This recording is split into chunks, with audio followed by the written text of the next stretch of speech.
તો સુરતથી મહત્વના સમાચાર સામે આવી રહ્યા છે, જ્યાં ભાજપના કાર્યકર્તાઓની નિષ્ફળતા. ત્યારે મહત્વના સમાચાર સામે આવી રહ્યા છે સુરતથી. સુરત ભાજપ કાર્યકર્તાઓની નિષ્ફળતા. ત્યારે ભાજપના ધારાસભ્ય કુમાર કાનાણીએ જાહેર મંચ પરથી ટકોર્યા છે. ત્યારે યોજનાઓ પહોંચાડવામાં અમે કાચા પડ્યા છે તેવું ધારાસભ્ય કુમાર કાનાણીએ જાહેર મંચ ઉપરથી કહ્યું છે. આપ લોકો ગેરમાર્ગે દોરવામાં સફળ થયા છે તેવું પણ ધારાસભ્ય દ્વારા કહેવામાં આવ્યું છે. ત્યારે કૌભાંડીઓ ચૂંટણી પહેલા સાધુના વેશમાં આવી જાય છે તેવું ધારાસભ્ય કુમાર કાનાણી દ્વારા જાહેર મંચ પરથી કહેવામાં આવ્યું છે.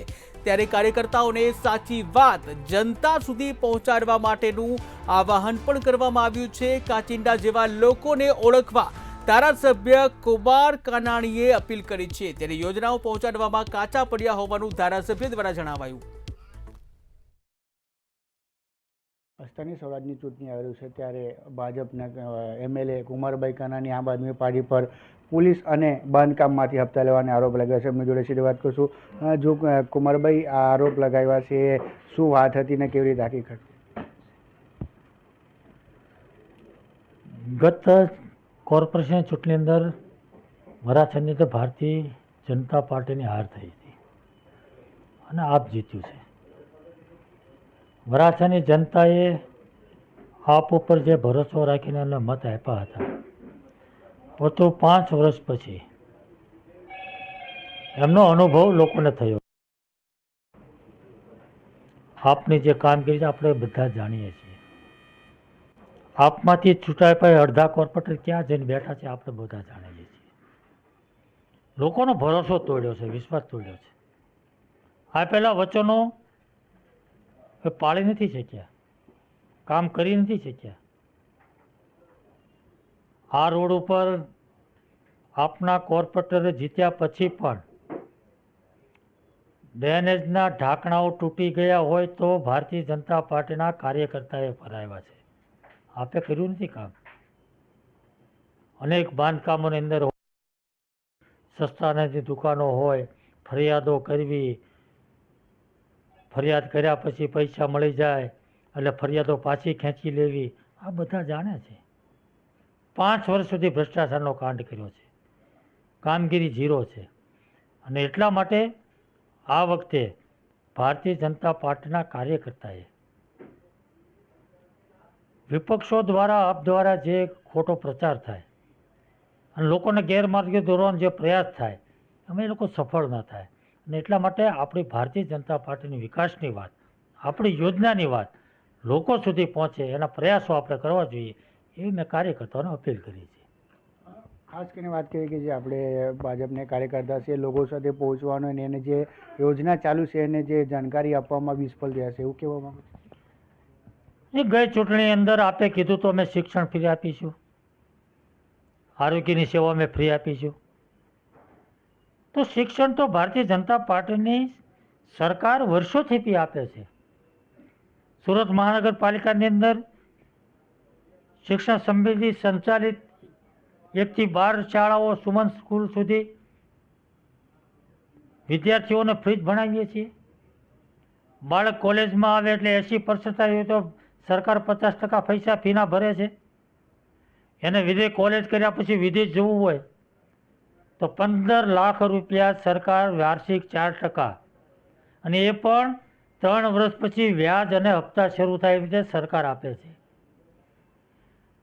લાખો વિદ્યાર્થીઓ ગુજરાતના રાઇટ ટુ એજ્યુકેશન યોજના હેઠળ પ્રાઇવેટ સ્કૂલમાં ભણે છે વિદ્યાર્થીઓ, અને સરકાર ફી ભરે છે. બૂટ, દફતર, યુનિફોર્મ બધું સરકાર આપે છે. એટલે સરકાર તો વર્ષોથી શિક્ષણ ફ્રી આપે છે. આરોગ્યની વાત કરી ફ્રી આપવાની આપે, તો ભારતીય જનતા પાર્ટીની સરકારમાં આરોગ્ય ફ્રી જ છે. અમારા health centre, civil hospital, SMIMER hospital, 10 lakh રૂપિયાનું આયુષ્યમાન કાર્ડ, બાળક મૂંગું બેરું હોય જન્મથી કોકલિયર પ્લાન્ટ 15 લાખ રૂપિયાનો સરકાર ફ્રી કરે. શાળા તપાસી કાર્યક્રમ સરકારનો ચાલે છે. શાળામાં તપાસ થાય, બાળકને કોઈ રોગ નિદાન આવે, રોગનું 50 લાખ રૂપિયાનો ખર્ચો થાય તો પણ સરકાર આપે છે. તો આરોગ્ય તો ફ્રી જ છે. શિક્ષણ ફ્રી છે. તો આવા મુદ્દાઓ ખોટા લોકોને વચન આપીને, લોકોને ગેરમાર્ગે દોરીને જે મત લેવાનો પ્રયાસ થયો હતો અને એમાં લોકો સફળ થયા હતા. અને એટલા માટે આપણે સરકારની વિકાસની વાત, સરકારની યોજનાની વાત લોકો સુધી પહોંચાડીને એ ખોટા વચનો છે, ખોટો પ્રયાસો થઈ રહ્યા છે, એની સામે આપણે સાચી વાત મૂકીને લોકો ગેરમાર્ગે ન દોરાઈ જાય, ખોટી વાતમાં ના આવી જાય, એટલા માટે લોકો સુધી પહોંચવું જોઈએ અને એના માટે મહેનત કરવી પડે, કમર કસવી પડે. આ વાત મેં કાર્યકર્તાઓને કરી છે. તમે એ પણ કીધું છે કે એ લોકોને ઓળખવાની જરૂર છે અને ખાસ કરીને એ લોકો પહેલાં સાધુ સંતોને વિરોધ કરતા હતા, એ પણ વાત થઈ હતી. રામ મંદિરનો વિરોધ કોણે કર્યો હતો? રામ મંદિરના દેશમાં કોઈ જરૂર નથી એવું કોણે કીધું હતું? આપના નેતા કેજરીવાલે જ કીધું હતું. અહીંયા ગોપાલભાઈ ઇટાલિયા ગુજરાતના આપના નેતા કથાઓ, સાધુ સંતો, વાર તહેવારો, આ બધો સમયનો પૈસાનો બગાડ છે, એનો દુરુપયોગ થાય છે. કથા ન કરવી જોઈએ, સાધુ સંતોને પગે ના લાગવું જોઈએ, વાર તહેવાર ના ઉજવવો જોઈએ. આ વાત કોણ કરતું હતું? ગોપાલભાઈ ઇટાલિયા જ કરતા હતા. તો હવે શા માટે કથાઓમાં જાય છે? શા માટે સાધુ સંતોને પગે લાગે છે? શા માટે રામનવમી ઉજવે છે? શા માટે હનુમાન જયંતિ ઉજવે છે? મુદ્દો મારો એ છે, અમે તો કહીએ છીએ, અમે તો 1952માં કહેતા હતા રામ મંદિર બનાવીશું, સત્તામાં આવીશું, બનાવ્યું. અમે અમારો રંગ નથી બદલ્યો. આ કાચિંડાઓએ એનો રંગ બદલ્યો છે. ધર્મનો વિરોધ કરનારા, સાધુ સંતોનો વિરોધ, કથાના વિરોધ કરનારા, મંદિરના વિરોધ કરનારા આજે મંદિરે જાય છે, સાધુ સંતોને પગે લાગે છે, કથામાં જાય છે, વાર તહેવાર ઉજવે છે. આવા લોકોને ઓળખવાની જરૂર છે, એ વાત લોકો સુધી લઈ જવાની જરૂર છે. છેલ્લી પ્રશ્ન, આસ્થાની સ્વરાજની ચૂંટણી આવે છે, કોણ જોવો છો? આપ કે કોંગ્રેસ કોઈ લાગે છે? ના, વિરોધ પક્ષ તો ચૂંટણીના મેદાનમાં આવે એનો પ્રચાર કરીશું, અમે અમારો પ્રચાર કરીશું, પણ તો અમારું લક્ષ્ય ભારતીય જનતા પાર્ટીનો વિજય છે અને વિજય માટે અમે તનતોડ મહેનત કરી અને ભારતીય જનતા પાર્ટીના ઉમેદવારનો વિજય થાય એના પ્રયાસો અમે કરીશું.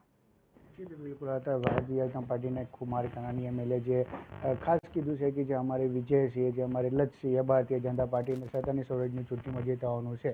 મંતવ્ય એનું સુરત છે. દીપક